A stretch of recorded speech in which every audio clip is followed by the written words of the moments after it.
harga sejumlah bumbu dapur di Pasar Maren Kota Tual, Provinsi Maluku masih terpantau stabil.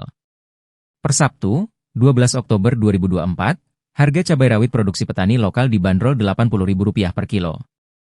Demikian juga dengan harga cabai keriting masih tetap berada di angka Rp80.000. Sedangkan, tomat lokal jenis apel dijual Rp10.000 per kilo. Sementara, bawang merah Rp30.000 per kilo, bawang putih Rp45.000 per kilo. Kol produksi petani lokal dijual Rp25.000 kilo. Buncis lokal Rp20.000 per kilo. Kentang Rp35.000 per kilo, wortel Rp30.000 per kilo. Mama Dewi, salah satu pedagang bumbu dapur dan sayuran di Pasar Maren mengatakan beberapa bulan ini panen melimpah. Jadi, lanjutnya wajar ketika harga beberapa kebutuhan dapur terjangkau, malah pedagang berharap semoga tahun depan produksinya masih lancar.